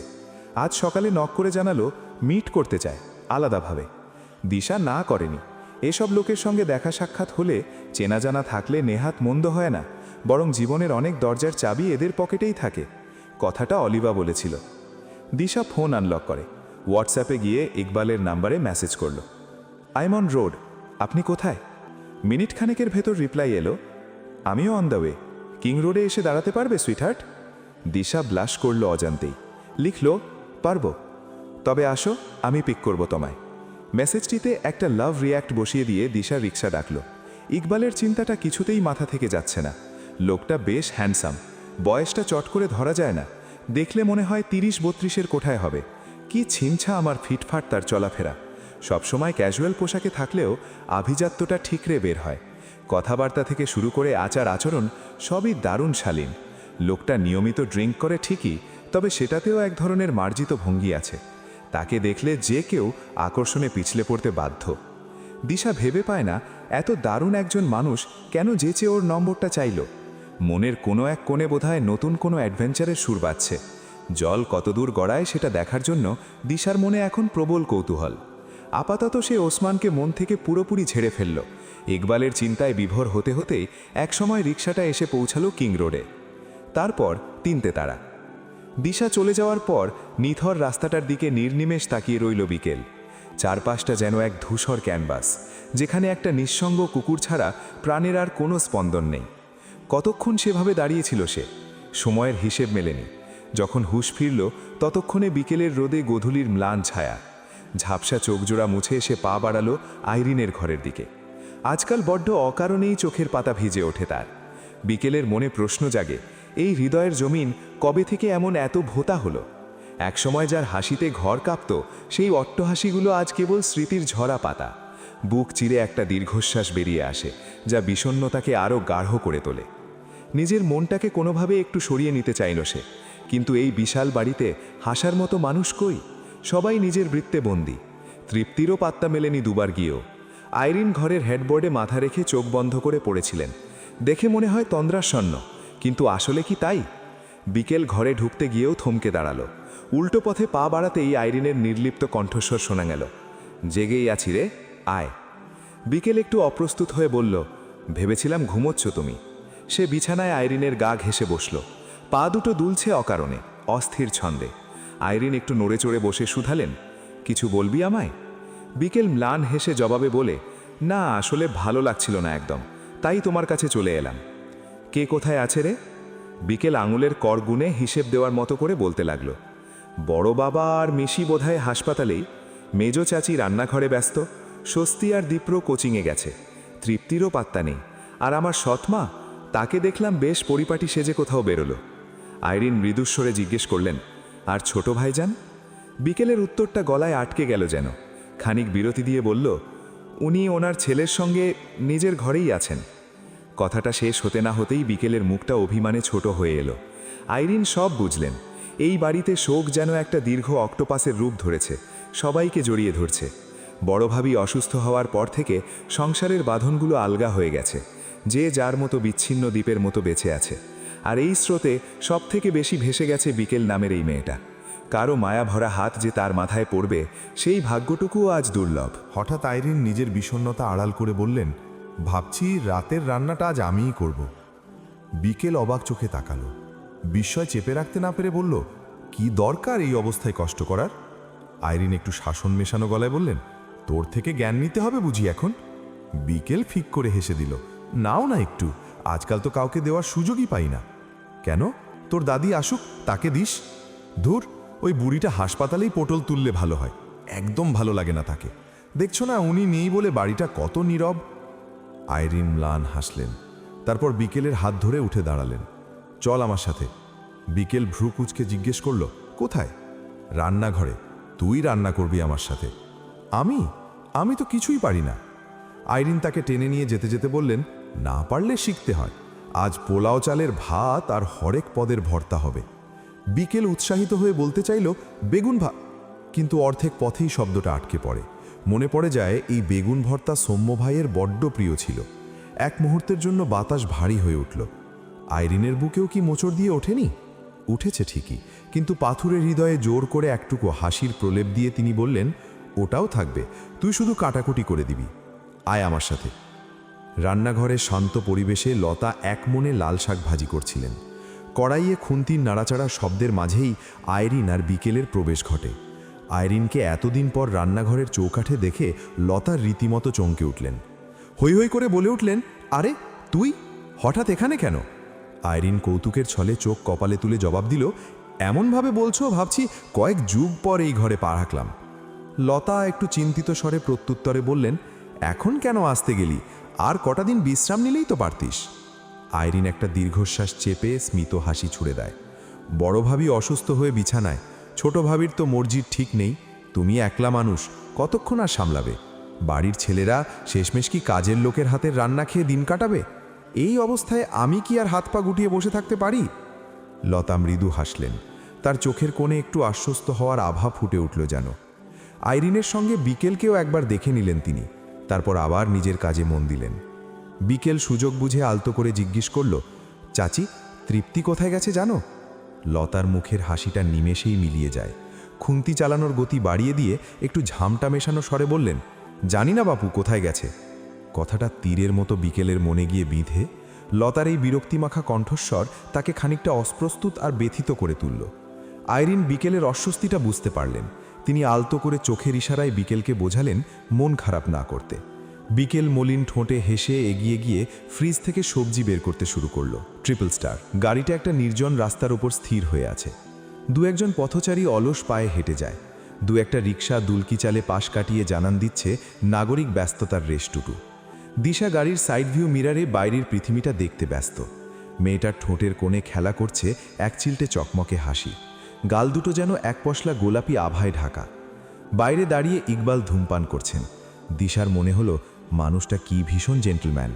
ভেতরে ধোঁয়ার গন্ধে দিশার অসুবিধে হতে পারে ভেবেই তার এই বাইরে যাওয়া। এমন একজনের প্রায়োরিটি লিস্টে নিজের নামটা দেখে দিশার ভেতরে এক অদ্ভুত ভালো লাগা কাজ করছে। অঢেল বিত্তবৈভব, আস্ত একটা টাকার কুমির সে তো আছেই, কিন্তু তার চেয়েও বেশি দিশাকে টানছে ইকবালের মার্জিত আচরণ। এই অসম অ্যাডভেঞ্চারটা সে বেশ উপভোগ করছে। ভাবনার সুতো ছিঁড়ল গাড়ির দরজা খোলার শব্দে। ইকবাল ভেতরে ঢুকে ডোর টেনে দিলেন। দিশার দিকে তাকিয়ে মৃদু স্বরে শুধলেন, তারপর কোথাও যাওয়ার প্ল্যান আছে নাকি আজ? দিশা ঠোঁট উল্টে আদুরে গলায় বলল, আমার তো কোনো প্ল্যান ছিল না, আপনি আলাদা করে দেখা করতে চাইলেন বলেই বের হওয়া, নইলে আজ ঘর থেকেই বেরোতাম না। ইকবাল স্টিয়ারিং ঘোরাতে ঘোরাতে একটা অর্থবহী হাসি ছড়ে এবারে। তাহলে তো বলতে হয় আমি স্পেশাল, কোনো প্ল্যান না থাকলেও আমার জন্য তুমি বের হতে পারো। দিশা মুচকি হাসল, কোনো প্রতিবাদ করল না। গাড়িটা গতি পেতেই ইকবাল আবার বললেন, তারপর বলো। দিশা সামনের দিগন্ত প্রসারী রাস্তার দিকে তাকিয়ে অবুঝের মতো প্রশ্ন করল, কি বলবো? তোমার ব্যাপারে, I want to know you more. Disha আলতো করে জিজ্ঞেস করল, কেন? ইকবাল সহজভাবে বললেন, না জানলে ম্যাডামের কাছাকাছি আসবো কি করে? তোমার পছন্দ অপছন্দগুলো তো চিনতে হবে। কথাটা শুনে দিশার হাসি আর থামে না। নিজেকে সামলে সে কিকপনি কাটল, আপনার ফ্লার্টিং স্কিল কিন্তু দারুণ, মানতেই হবে। ইকবাল এক পলক তাকিয়ে গম্ভীর হওয়ার ভান করে বললেন, ফ্লার্ট বলো না হানি, আমি সত্যি তোমাকে আরও গভীরভাবে জানতে চাই। দিশা হঠাৎ একটু ভাবুক হয়ে পড়ল। নিজের ব্যাপারে কি বলবে সে? ওসমান, ওয়াফি এসব কি বলা ঠিক হবে? যদি সত্যিটা জানার পর ইকবাল এই মনোযোগ দেওয়া বন্ধ করে দেয়? আবার ভাবল, ইকবাল নিজেও তো ফ্যামিলি পার্সন, তার স্ত্রী আছে, সন্তানও হয়তো আছে। তারা থাকতেও যদি ইকবাল বন্ধুত্বের হাত বাড়াতে পারে, তবে দিশার বেলায় দোষ কোথায়? অনেক ভেবে দিশা ঠিক করল আগে সেই প্রশ্ন করবে। দেখুক না ইকবাল নিজের ব্যাপারে কতটা সত্যি বলে। যদি সে স্বচ্ছ হয় তবেই দিশা নিজের মনের দুয়ার খুলবে। ভাবনা অনুযায়ী পাল্টা প্রশ্ন ছুড়ে দিল এবারে মেয়েটা। তার চোখে মুখে কৌতূহলী চপলতা। আপনার ব্যাপারেও তো কিছু জানা দরকার। কে কে আছে আপনার বাড়িতে? ইকবাল মনে মনে হাসলেন। মেয়েটা বড্ড চতুর, নিজের জাল বোনার আগে অন্যের সীমানা মেপে নিতে জানে। তবে ইকবালও দাবার ঘুঁটি চালতে ভুল করলেন না। তিনি জানেন নারীরা পুরুষালী সততার কাছে খুব দ্রুত আত্মসমর্পণ করে। হাজারো ভুল করেও যদি কেউ অকপটে স্বীকার করে নেয়, তবে ক্ষমা পাওয়াটা সহজ হয়ে যায়। তাই স্টিয়ারিংয়ে হাত রেখে খুব সহজ গলায় বলতে শুরু করলেন, আমাদের খুব সাদামাটা পরিবার। মা নেই, আব্বা আছেন, আমার স্ত্রী আর দুটো ছোট বাচ্চা, আর হ্যাঁ কিছু হেল্পিং হ্যান্ড। এই তো। এখন আব্বার জন্য একজন ভালো জীবনসঙ্গিনী খুঁজছি। মনের মতো কাউকে পেলেই ওনার বিয়ে দেব। দিশা সত্যিই অভিভূত হলো। লোকটা কি স্বচ্ছ, কোনো লুকোছাপা নেই, কোনো দ্বিধা নেই। কিন্তু শেষের কথাটায় সে বিস্ময়ে চোখ কপালে তুলল। বলেন কি, আঙ্কেলের বিয়ে দেবে নেই বয়সে? ইকবাল মৃদু হেসে জবাব দিলেন, কেন নয়, বয়স হলেও তো মানুষের একজন সঙ্গীর প্রয়োজন হয়। মা চলে গেছেন বহু বছর, একা থাকাটা বড্ড কষ্টের। কিন্তু লোকে কি বলবে? ইকবাল সরাসরি দিশার চোখের দিকে তাকালেন। লোকে কি বলবে তা নিয়ে ভাবলে কি আজ তুমি আমার পাশে এই গাড়িতে থাকতে? সমস্ত আমাদের নিয়েও খুব একটা মন্দ ছাড়া ভালো কিছু বলবে না। দিশার মুগ্ধতা যেন বাঁধ মানছে না। ইকবালের এই অকপট ব্যক্তিত্ব তাকে ক্রমশ টেনে নিচ্ছে এক অতল আকর্ষণে। তাকে ওভাবে স্তব্ধ হয়ে তাকিয়ে থাকতে দেখে ইকবাল অধর কোণে এক চিলতে হাসি ঝুলিয়ে বলেন, কি ব্যাপার ম্যাডাম, এভাবে তাকিয়ে থাকলে আমি রাস্তার দিকে মন দিই কী করে বলো তো? চমক ভাঙল দিশার। লজ্জায় আরক্ত হয়ে সে দ্রুত চোখ সরিয়ে নিল। অবাধ্য চুলগুলো কানের পিছে গুজে দিয়ে নিচু স্বরে বলল, আমিও কিন্তু পুরোপুরি ফ্যামিলি পার্সন। আমার স্বামী ওসমান মির্জা, ব্যবসায়ী, আর আমাদের একটা ছেলে আছে, নাম তার ওয়াফি। ইকবাল আকাশ থেকে পড়ার ভঙ্গিটা করলেন এই শুনে। গাড়িটা প্রায় থামিয়ে দিয়ে বললেন, ওয়েট, তোমার বাচ্চা আছে? সত্যি বলছো? কেন বিশ্বাস হচ্ছে না? দিশা হাসল। অবিশ্বাস্য। তোমাকে দেখে তো মনে হয় এইমাত্র ভার্সিটির গণ্ডি পেরোলে। আমি তো ভেবেছিলাম তুমি এখনও ছাত্রী। ধুর, কি যে বলেন, পড়াশোনার পাট চুকেছে কবেই। এখন আমি ঘোর সংসারী এক নারী। ইকবাল একটা দীর্ঘশ্বাস ফেলে বললেন, তাহলে তো বড্ড ঝামেলা হয়ে গেল। দিশা ভ্রু কুচকে শুধালো, কিসের ঝামেলা? ইকবাল তৃষ্ণার্ত চোখে দিশার দিকে চাইলেন প্রায়।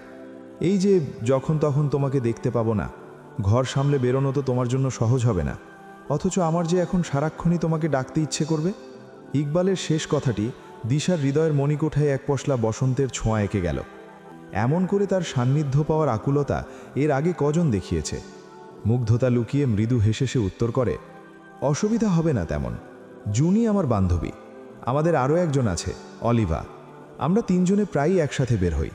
ইকবাল চটজলদি বললেন, ওকে চিনি আমি, জুনির সঙ্গেই এসেছিল একবার, আলাপ হয়েছিল। আমরা তো প্রায়ই আড্ডা দিই, শপিং করি, সেই অজুহাতে না হয় মাঝে মধ্যে। ইকবাল গাড়ি থামিয়ে দিশার চোখের দিকে তাকিয়ে বাঁকা হাসলেন। তার মানে তো মেনে নিতে হচ্ছে আমি তোমার কাছে স্পেশাল কেউ, নইলে আমার সাথে দেখা করার জন্য তুমি আগেভাগেই বাহানা তৈরি করে ফেলতে না। ধরা পড়ে যাওয়া চোরের মতো গাল ভরে হাসল মেয়েটা।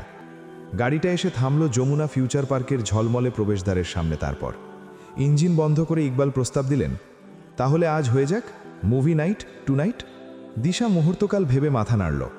শিওর, কেন নয়। দিশা নিজে থেকেই গাড়ির দরজা খুলতে যাচ্ছিল, কিন্তু ইকবাল তাকে সুযোগই দিলেন না। তিনি দ্রুত নেমে ঘুরে এসে অপর পাশের দরজাটি খুলে দিলেন, ঠিক যেমনটা সিনেমার রাজপুত্ররা করে। আভিজাত্য আর সম্মানের এই গ্রিটিং ট্রিট দিশাকে এক নিমেষে সাধারণ থেকে অসাধারণ করে তুলল। গাড়ি থেকে নামতে নামতে দিশার মনে হলো সে সত্যিই মানুষটার প্রতি দুর্বল হয়ে পড়ছে। এত ভালো মানুষ পৃথিবীতে আর একটাও হয়? বিকেলের বুকের ভেতরটা ধরফর করছে হঠাৎ করেই। সময় যত গড়াচ্ছে অস্থিরতা ততই ডালপালা মেলছে যেন। ঘড়ির কাঁটা রাত 10টার ঘর ছুঁই ছুঁই, অথচ তৃপ্তির কোনো দেখা নেই। শেষবার কাল রাতে মেয়েটিকে দেখেছিল সে, তারপর একদম কর্পূরের মতো হাওয়ায় মিলিয়ে গেল একটা জ্যান্ত মানুষ। সবচেয়ে অদ্ভুত লাগছে মেজো চাচির নির্বিকার ভঙ্গি। নিজের মেয়ে নিখোঁজ, অথচ তার চোখে মুখে দুশ্চিন্তার লেশ মাত্র নেই। তার এই রহস্যময় নীরবতা বিকেলকে আরও দিশেহারা করে তুলল। সে অস্থির পায়ে কখনো বারান্দায় যাচ্ছে, কখনো রুমে, দুম বন্ধ করা এক বুমোট পরিবেশ চারিদিকে। অবশেষে আর সইতে না পেরে সে পা বাড়ালো মেজো চাচিদের ইউনিটের দিকে। তবে অতদূর যেতে হলো না। ফুপুদের ঘরের সামনেই দেখা হয়ে গেল স্বস্তি আর দীপ্রর সাথে। স্বস্তির দিকে তাকালেই বিকেলের বুকটা ছ্যাঁত করে উঠল। মেয়েটার চোখ মুখ কান্নায় লাল হয়ে ফুলে গেছে। বিকেল হন্তদন্ত গিয়ে স্বস্তিকে জড়িয়ে ধরল, রুদ্ধশ্বাসে জিজ্ঞেস করল, কি হয়েছে, তুই কাঁদিস কেন? স্বস্তি উত্তর দিল না, মাথা নিচু করে রইল। পাশ থেকে দীপ্র ওর পিঠে একটা চাপড় মেরে বিরক্তির সুরে বলল, আরে উত্তর দে না, আমি সেই কখন থেকে একই কথা জিজ্ঞেস করছি। স্বস্তি হাতের উল্টো পিঠে চোখের জল মুছে নেওয়ার ব্যর্থ চেষ্টা করে। তারপর ভাঙা গলায় ফোপে ফোপে বলল, আপুর কথা খুব মনে পড়ছে। বিকেলের কপালে চিন্তার ভাঁজ আরও গভীর হয়। সে অস্থির কণ্ঠে শুধালো, মানে তৃপ্তির কথা মনে পড়ছে মানে কি? কোথায় গেছে? ডুকরে কেঁদে উঠে ঝাপসা গলায় উচ্চারণ করল, আপু তো চলে গেছে। বিকেলের হৃৎস্পন্দন থমকে যায় মুহূর্তে। বুকের ধরফড়ানি বেড়ে হলো বহুগুণ। কোনো রকমে জিভ নাড়িয়ে জানতে চায়, কোথায় গেছে, কোথায় গেছে তৃপ্তি? বড় ভাইয়ার সঙ্গে, বিদেশে। সঙ্গে সঙ্গে পায়ের তলা মাটি সরে যায়। মেয়েটার মনে হয় সে হয়তো কোনো ভুল কিছু শুনছে, কিংবা দেখছে কোনো এক বিভৎস দুঃস্বপ্ন। এই নিষ্ঠুর বাস্তবতাকে মেনে নেওয়ার ক্ষমতা যে বোকা মেয়েটার নেই। তুই কি বললি? তৃপ্তি রোদ ভাইয়ার সঙ্গে বিদেশ চলে গেছে? স্বস্তি নিরুত্তর, কেবল যান্ত্রিকভাবে মাথা নাড়িয়ে সায় দেয় সে। বিকেলের বিশ্বাস হতে চায় না। সে আবারও একই প্রশ্ন ছুড়ে দেয়। তার কণ্ঠস্বরে এমন কিছু একটা ছিল যা শুনে দীপ্র আর স্বস্তি অবাক না হয়ে পারল না। বিকেলের মুখাবয়ব মুহূর্তেই ফ্যাকাশে হয়ে গেছে।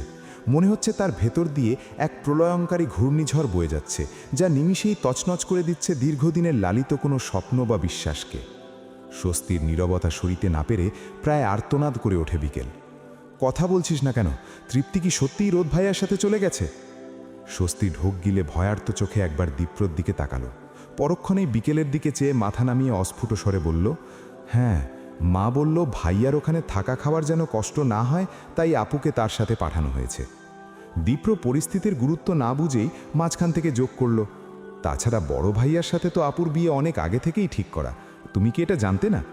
স্বস্তিও সায় দিয়ে বলল, আমিও তেমনই শুনেছিলাম, অনেক আগে থেকেই সব ঠিকঠাক। বিকেলের মনে হলো অদৃশ্য একটা জোরালো হাত তার টুঁটি চেপে ধরেছে। শ্বাসবায়ু আটকে আসছে, বুকের ভেতরটা দুমড়ে মুচড়ে যাচ্ছে এমন এক যন্ত্রণায় যার স্বাদ সে এই জন্মে আগে কখনো পায়নি। মনে হচ্ছে কেউ যেন তার জ্যান্ত হৃৎপিণ্ডটাকে টেনে বের করে তাতে নুন মরিচ মাখিয়ে আগুনের লেলিহান শিখায় ফেলে দিয়েছে। কি নিদারুণ সেই দহন, কি অসহ্য সেই হাহাকার। বিকেলের চারপাশের পৃথিবীটা হঠাৎ থমকে গেল।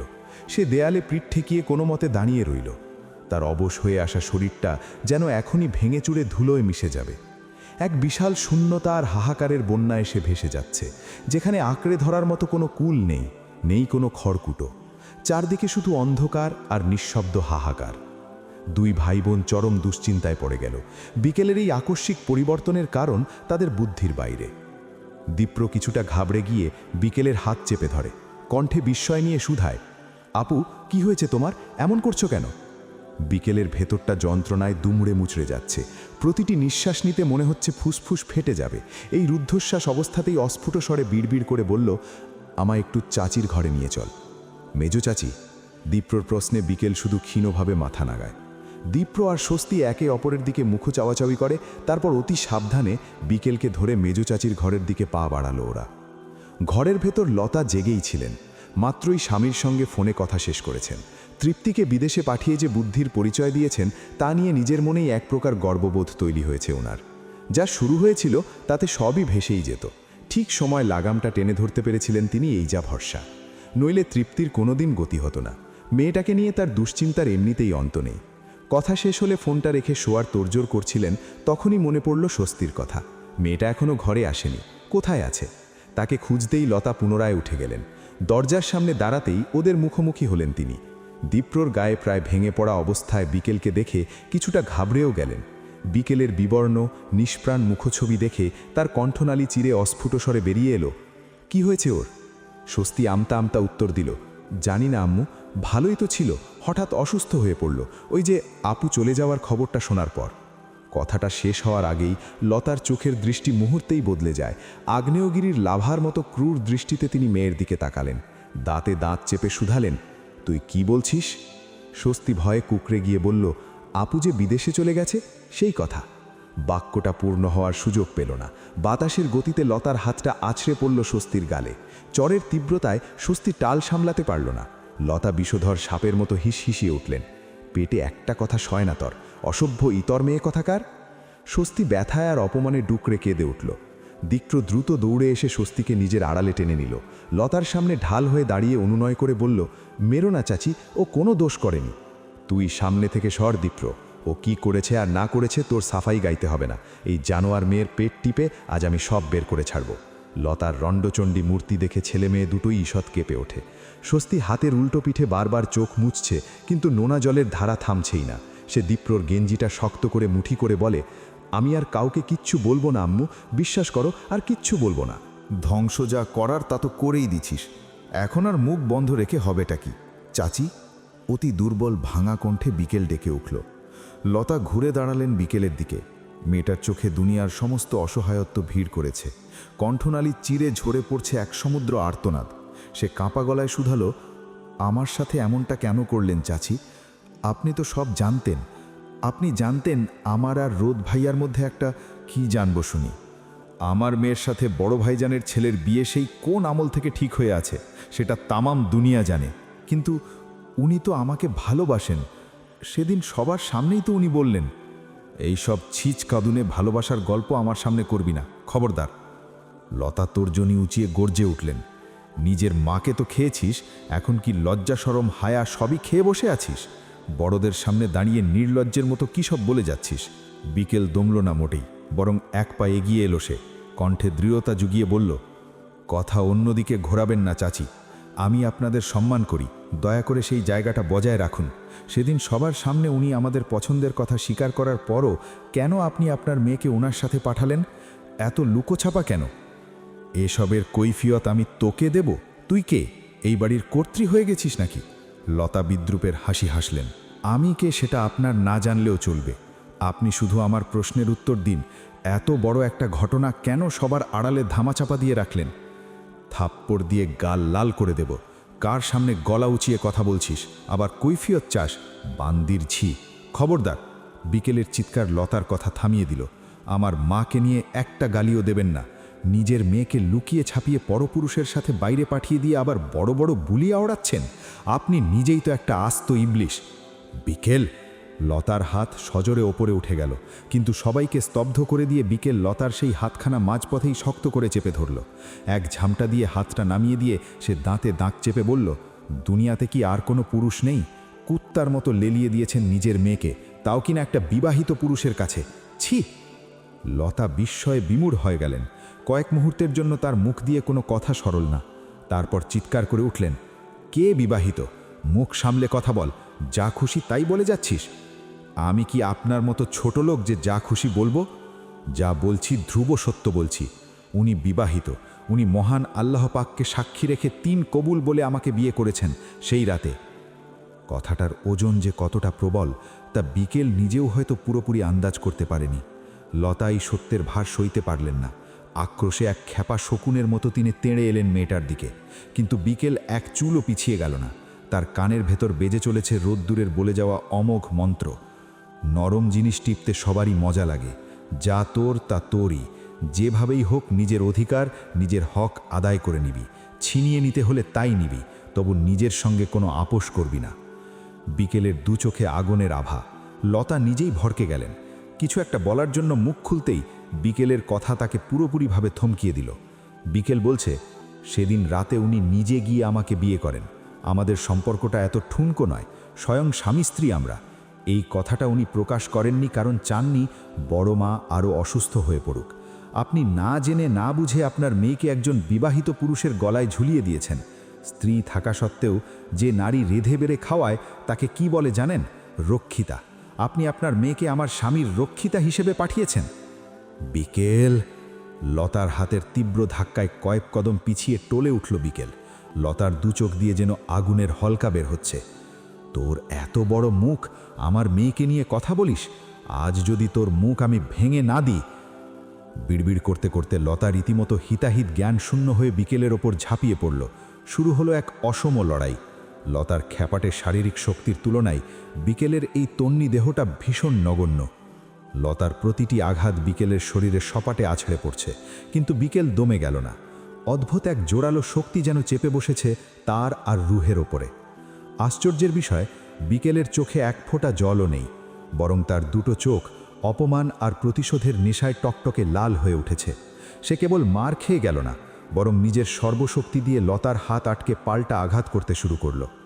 লতার গালে আর কাঁধে বিকেলের দু একটা চড় থাপ্পড় সজোরে গিয়ে লাগল। দুজনের এই বিভৎস হাতাহাতি দেখে স্বস্তি আতঙ্কে চিৎকার করে উঠেছে। তার গলার স্বর কান্নায় তোড়ে বুঝে আসছে। পরিস্থিতি বেগতিক দেখে দীপ্র আর দাঁড়িয়ে থাকল না। সে ঝড়ের গতিতে ছুটে গেল আইরিনকে ডেকে আনার জন্য। ঘরের ভেতরের শান্ত পরিস্থিতিটা মুহূর্তেই একটা রণক্ষেত্রে পরিণত হলো। পরিবেশ ভয়ঙ্কর রূপ ধারণ করে। বাইরে মায়াবী বিষণ্ণ রাত। আকাশ জুড়ে চাঁদের আভা আজ অদ্ভুত লালচে হয়ে আছে। শহরে রটে গেছে আজ ব্লাড মুন দেখা যাবে, কিন্তু মির্জা পরিবারের 4 দেয়ালের ভেতর যে প্রলয়ঙ্করী ঝড় বইছে তার কাছে মহাজাগতিক কোনো বিস্ময়ই পাত্তা পাচ্ছে না। এমনকি সীমান্তের ওপার থেকে ধেয়ে আসা কোনো মিসাইলও হয়তো আজ এই বাড়ির ভেতরের কান ফাটানো চিৎকার আর উত্তেজনাকে ছাপিয়ে যেতে পারত না। বড় ঘরের এক কোণে মাথা নিচু করে দাঁড়িয়ে আছে বিকেল। তার ঠিক সামনেই গদিতে বসে আছেন লতা, কপালে আর মাথায় আইস ব্যাগ চেপে ধরে। তার উল্টো দিকে গম্ভীর মুখে বসে আছেন বাড়ির বড় কর্তা উমেদ মির্জা। পাশে ছোট ভাই ওসমান মির্জা এবং আইরিনও উপস্থিত। আজ বাড়ির ছোট বড় কোনো ভেদাভেদ নেই। স্বস্তি আর দীপ্র দরজার ধারের জানালা ঘেঁষে বানিয়ে রুদ্ধশ্বাসে সব দেখছে। লতা সমানে নাকি সুরে কেঁদে চলেছেন। মাঝে মাঝেই অভিযোগের সুর চড়ছে তার। আমার গায়ে হাত তোলে, ওর সাহস কত বড় দেখেছ? নিজের মেয়ের সমান মেয়ে হয়ে। আইরিন বড় বিরক্ত হয়ে ভ্রু কুঁচকে বললেন, ভাবি এখন একটু থামো তো। বড় ভাইজান আর ছোট ভাইজান আছেন, তাদের বিষয়টা বুঝতে দাও। লতা দাঁত কিড়মিড় করে চুপ করলেন ঠিকই, কিন্তু তার চোখ মুখ দিয়ে আক্রোশ ঝরে পড়া বন্ধ হলো না। উমেদ মির্জা এবার নিস্তব্ধতা ভেঙে বললেন, এই বাড়ির শান্তি কি রেনুর সাথে সাথেই হাসপাতালের পথ ধরেছে? নিত্যদিনই কেন এত হাউকাও? কেন শব্দটা তিনি এমনভাবে উচ্চারণ করলেন যে ওসমান মির্জা তাতে নিজের অপদার্থতার ইঙ্গিত পেলেন। তিনি ক্ষুব্ধ দৃষ্টিতে একবার বিকেলের দিকে তাকিয়ে উমেদ মির্জাকে বললেন, কি বলবো ভাইজান, আমার বলার কিছু নেই, আপনি যা ভালো বোঝেন সেই বিচারই করেন। তোর মেয়ে মায়ের সমান চাচির গায়ে হাত তোলে, তুই কি বুঝতে পারছিস ওসমান, এর মানে কি? উমেদ মির্জার প্রশ্নে ওসমান মির্জা লজ্জায় আরক্ত হলেন, কিন্তু বিকেল আর চুপ করে থাকল না। মাথা তুলে স্পষ্ট গলায় বলে উঠল, উনি মায়ের সমানও নন, মাও নন, এমনকি উনি আমার রক্তের কেউ নন। ওনাকে যে এতদিন সম্মান দিয়ে এসেছি, এটাই ছিল আমার জীবনের সবচেয়ে বড় ভুল। ওসমান মির্জা গর্জে উঠলেন, তুমি চুপ থাকবে? না বাবা, থাকবো না। তুমি তো আমার হয়ে কখনো ঢাল হয়ে দাঁড়াবে না, তাই আজ আমাকেই দাঁড়াতে দাও। আজ যদি আমার মা বেঁচে থাকতেন, তবে আমাকে এভাবে অতল জলে ভেসে যেতে দিতেন না। বিকেলের এই অকাট্য যুক্তিতে ওসমান মির্জা স্তব্ধ হয়ে গেলেন। উমেদ মির্জা পরিস্থিতি সামলে নিয়ে শান্ত কণ্ঠে বললেন, বলো, তোমার কি বলার আছে শুনি। লতা আবারও বাধা দিতে চাইলেন, ভাইজান, ওর কাছ থেকে কি শুনবেন, আমার থেকে শোনেন। দাঁড়াও লতা। উমেদ মির্জার ধমকে লতা দমে গেলেন। আমি আজ ওর মুখ থেকেই সব শুনতে চাই। ও কি বলতে চায় বলুক। বিকেল একটা দীর্ঘ শ্বাস টেনে বুকটা ভরে নিল। শুকনো ঠোঁট দুটো জিভ দিয়ে ভিজিয়ে নিল সে। তার ভেতরে জমা হয়ে আছে পাহাড় সমান কথা, এক সমুদ্র অভিমান আর অধিকারের দাবি। সে জানে না এই বাঘা বাঘা মানুষের সামনে কতটা গুছিয়ে বলতে পারবে, কিন্তু আজ সে দমবার পাত্রী নয়। আজ সে নিজের অস্তিত্ব আর সত্যের লড়াই লড়বেই, তাতে পাশে কেউ থাকুক আর না থাকুক। রোদ্দুর ভাইয়া বলতে গিয়েও থমকে গেল বিকেল। বুকের ভেতরটা একবার কেঁপে উঠল। পরক্ষণেই নিজেকে সামলে নিয়ে চোয়াল শক্ত করল সে।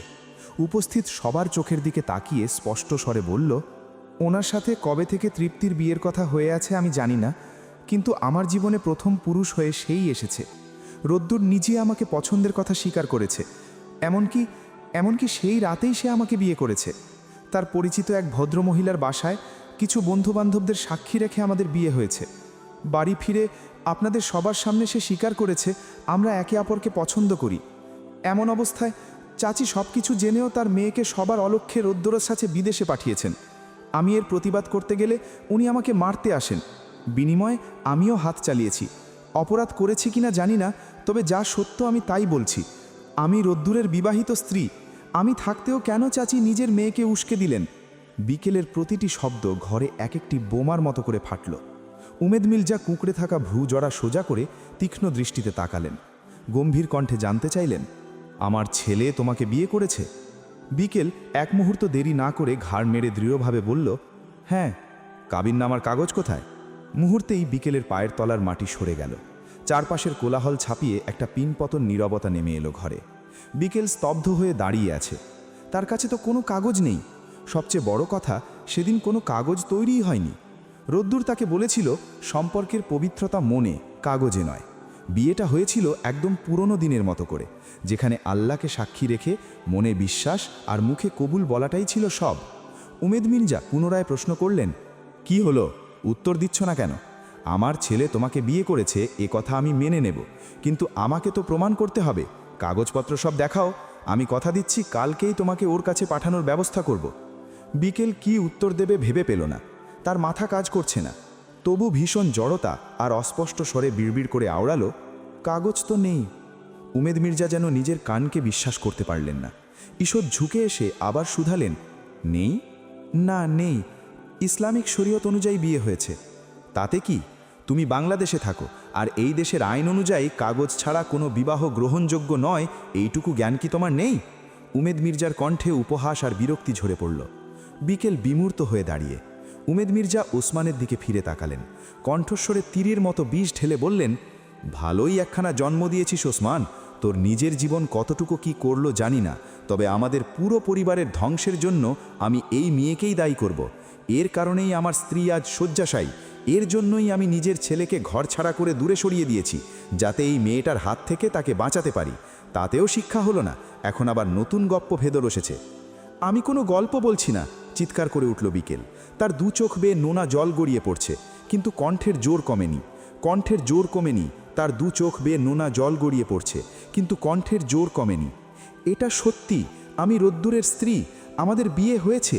মানছি আমার কাছে কোনো প্রমাণ নেই, কিন্তু আমি মিথ্যে বলছি না। খোদার কসম, আমি এক ফোঁটাও মিথ্যে বলছি না। ঘরের কোণে দাঁড়ানো আইরিন এতক্ষণ সবটা পরখ করছিলেন। এবার তিনি স্তব্ধতা ভেঙে ধীর পায়ে বিকেলের দিকে এগিয়ে এলেন। বিকেলের চোখের দিকে তাকিয়ে ঠান্ডা গলায় জানতে চাইলেন, শোন, আবেগ দিয়ে সব হয় না। যে বাড়িতে নিয়ে গিয়ে রোদ্দুর তোকে বিয়ে করেছিল, সেই বাড়ির ঠিকানা জানিস? আমাদের সেখানে নিয়ে যেতে পারবি? তাদের সাক্ষী দিলেও তো আমরা বুঝব যে তুই সত্য বলছিস। বিকেল আবারও দমে গেল। অন্ধকার রাত আর রোদ্দুরের হাতের ওই উষ্ণ নির্ভরতাকে সঙ্গী করে সে কোথায় গিয়েছিল? কোন অচেনা গন্তব্যে নিজের সর্বস্ব সঁপে দিয়েছিল? তার বিন্দু বিসর্গও সে জানে না। আজ সেই পুরুষটাই তাকে অথই সাগরের মাঝপথে একলা দাঁড় করিয়ে দিয়ে চলে গেছে। বিকেলের দু চোখে অমোঘ বর্ষণ। সে কাঁদতে কাঁদতে কেবল দুধারে মাথা নাড়ল। সে জানে না, সে কিচ্ছু জানে না। আইরিন হতাশায় ভেঙে পড়লেন। বিকেলের মাথায় হাত দিয়ে শুধু আওড়ালেন, করলি কি মুখ পুরি? এ কি করলি তুই? বিকেল দুহাতে মুখ ঢেকে হাউমাউ করে কেঁদে উঠল। উমেদ মির্জা আসন ছেড়ে উঠে দাঁড়ালেন। একটা অশুভ ঘোষণার মতো করে তিনি বলে উঠলেন, আর এটাও শুনে রাখো মেয়ে, তোমার সব ছলচাতুরি আমি পণ্ড করে দিয়েছি। লতার মেয়ে কোনো রক্ষিতা নয়, বরং তুমি হচ্ছ রক্ষিতা। তোমাকে মিথ্যে স্বপ্ন আর বিশ্বাসের জালে ফেলে আমার ছেলে শুধু ভোগ করে গেছে। তৃপ্তি রোদ্দুরের আসল ঠিকানা, তৃপ্তি তার বৈধ অর্ধাঙ্গিনী। যেদিন রাতে আমরা সবাই মিলে বাইরে গিয়েছিলাম, সেদিনই উকিলের সামনে কাবিননামায় সই করেছে আমার ছেলে আর তৃপ্তি। সেই কাগজ কি দেখতে চাও তুমি? আকস্মিক ঝটকায় উমেদ মির্জার পায়ের ওপর আছড়ে পড়ল বিকেল। দুহাতে শক্ত করে পা দুটো জড়িয়ে ধরে সে উন্মাদিনীর মতো কাঁদতে লাগল। আমার বিশ্বাস হয় না বড় বাবা, উনি আমার সাথে এত বড় নিষ্ঠুরতা করতে পারেন না। উনি আমাকে ভালোবেসেছেন, কথা দিয়েছেন চিরকাল সাথে থাকার। বিশ্বাস করো, তোমার ছেলে আমায় এভাবে ভাঙবে না, কিছুতেই না। আমি শুধু একবার ওর সাথে আমার কথা বলিয়ে দাও প্লিজ। আমি শুধু জিজ্ঞেস করব, কে তার স্ত্রী, কাকে ভালোবাসে সে। বড় বাবা, আমার ভীষণ কষ্ট হচ্ছে, বুকটা ফেটে যাচ্ছে যন্ত্রণায়।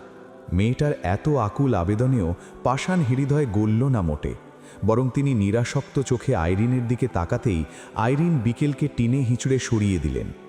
নিজের মেয়েকে সামলাও বলেই উমেদ মির্জা গটগটিয়ে ঘর থেকে বেরিয়ে গেলেন। বিকেল মেঝেতে হাত পা ছুঁড়ে কাঁদছে। সে যেন পাগল হয়ে গেছে, কখনো আইরিনের পা ধরছে, কখনো ছোট স্বস্তির। সবশেষে সে ওসমানের পায়ের কাছে গিয়ে ঢেলে পড়ল। বাবা, ও বাবা, আমি তো তোমারই মেয়ে, তোমার কি একটুও কষ্ট হচ্ছে না? সবাই মিলে আমাকে ঠকালে বাবা, মাও ঠকিয়ে চলে গেছে। তুমিও তো কোনোদিন আমায় এক ফোঁটা মমতা দিলে না, না দিলে আদর, ভালোবাসা, স্নেহ।